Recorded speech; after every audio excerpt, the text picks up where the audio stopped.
Здравейте, круасани! Това е Елена и днес ще правим клип.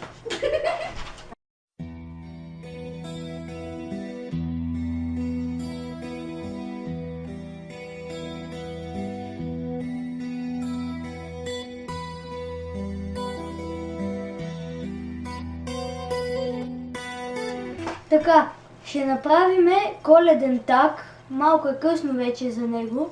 Това е буквата А. Така.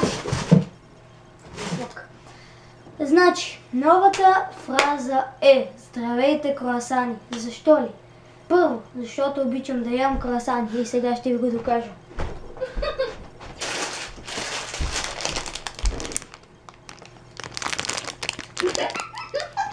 Така.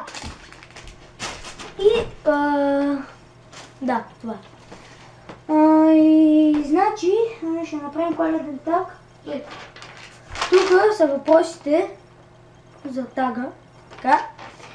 И всеки от нас ще отговаря на въпросите. Това е братчетка ми.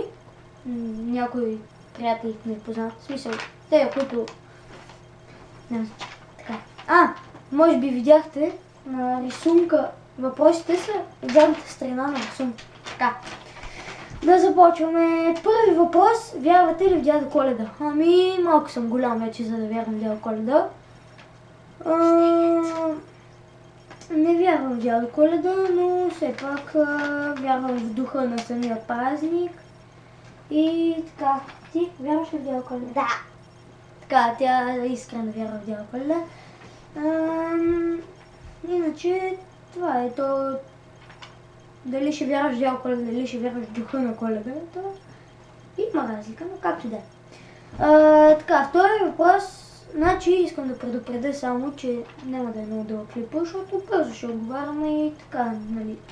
Втори въпрос. Любима коледна песен. Значи на Коледа задължително слушаме Jingle Bells и... какво? Ама кажи го де! Пей звънче!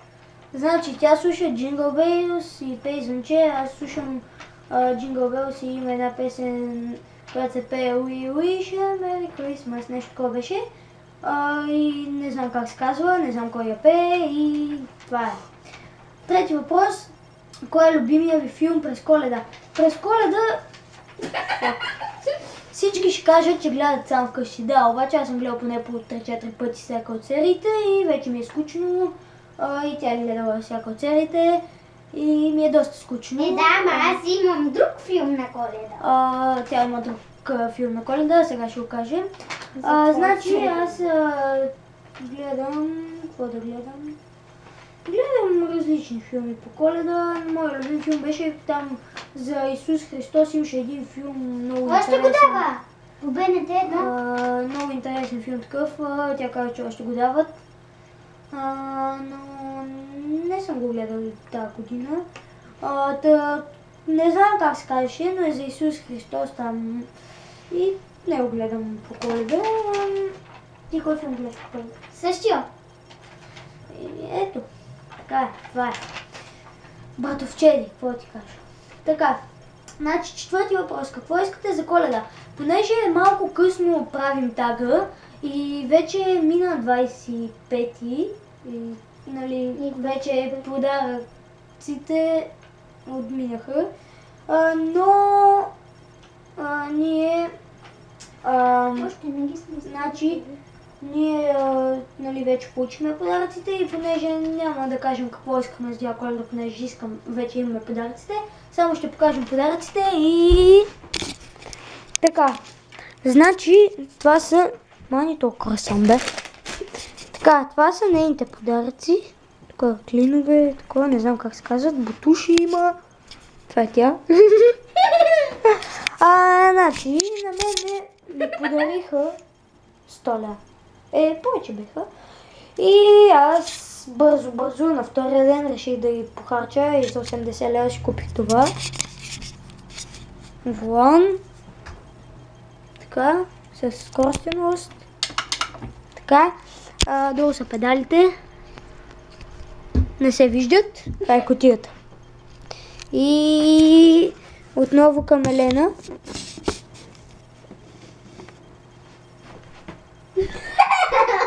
Така, къде ми е листа?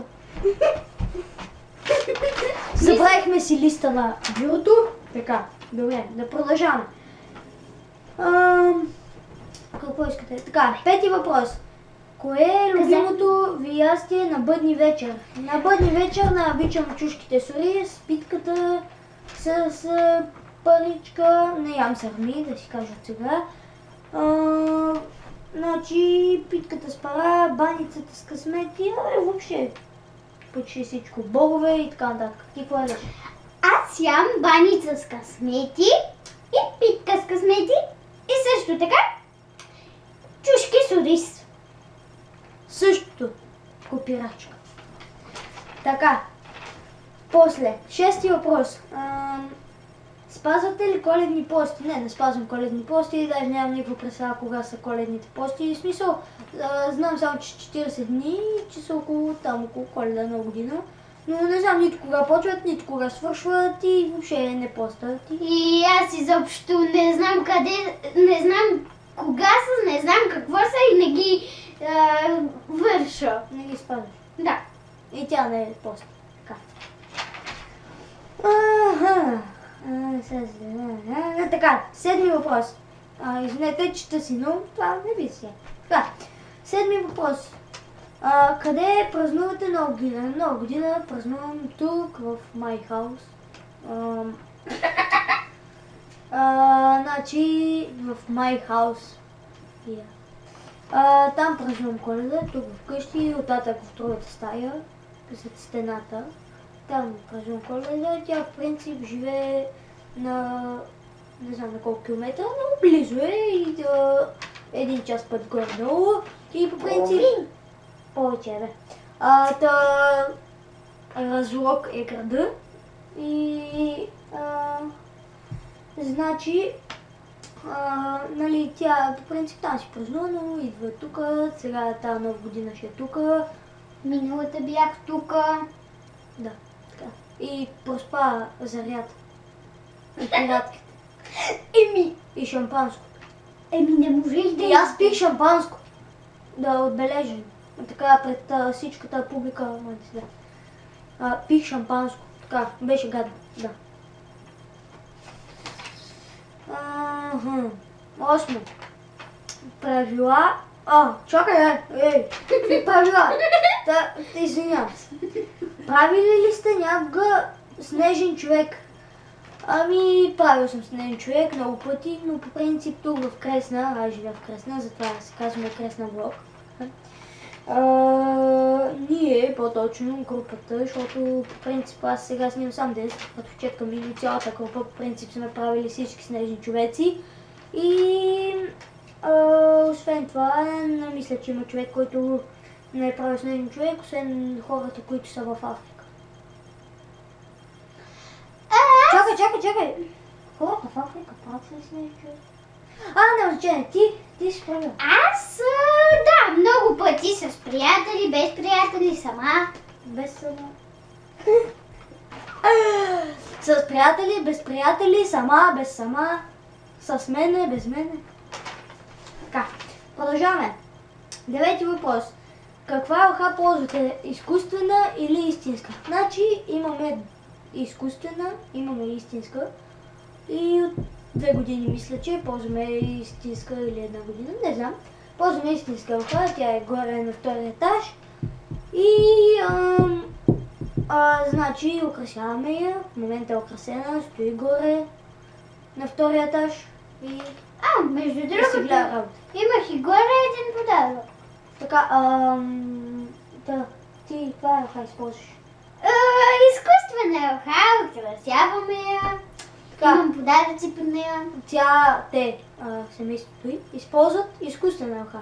Така, но, има едно огромно но.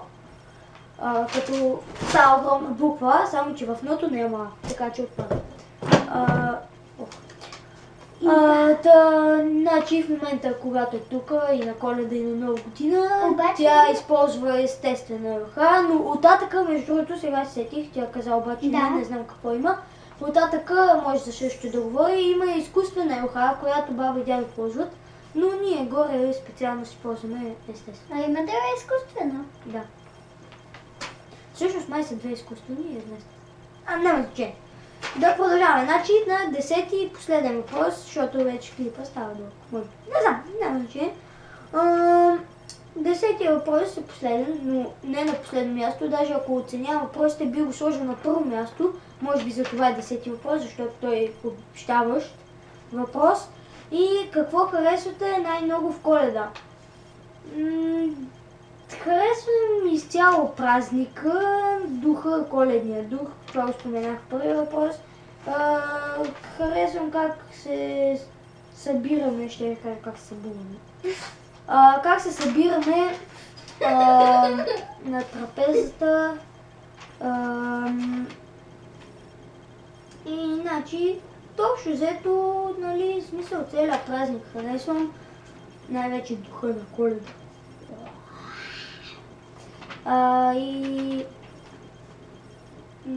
Да. Аз харесвам най-много в Коледа, когато дядо Коледа идва и ми оставя подаръци по телхата и харесвам коледния дух. Защото просто той е весел и щастлив. Добре, да видиш. Така, искам, значи, не искам, ако искате вие, няма значение. Значи, ако ви е харесал клипа, дайте палец нагоре, абонирайте се за VBOX профила ми. Още правим YouTube профил, значи, така, прави се. За страницата във Facebook се абонирайте. Харесате клипчето, пишете долу в коментарите и искам да пишете какво мислите за здравейте круасани. Ще ви покажа спокойно. Какво мислите за здравейте круасани, началната ми фраза. Аз мисля, че е хубава, в смисъл подхубава, разбираме Защото смешна. обичаме круасани. Подхубава, разбираме смешна и това, че обичаме круасани. И значи ако ми мислите, че... И мислех си, че веднага ще се появят хейтерите, които не ядат сладко, защото в круасаните има шоколад или някакъв друг сладък пълнеж. Или пък, които не ядат въобще круасаните, стой и така нататък и ще викат, това е много тъпо. Значи, това е нашето мнение с братчетка ми. Но, нали, вашето мнение си е за вас, аз няма да спа с него, няма да се целувам с него, така че си го дръжте по чорга на вашето мнение и така. Мисля, че е това. Може да предложите в коментарите някаква следваща тема. Искам да ви покажа какво ще купих друго за Коледа. Чехли с ногти. Така. Весели празници от мен. Бай! И от мен целувка!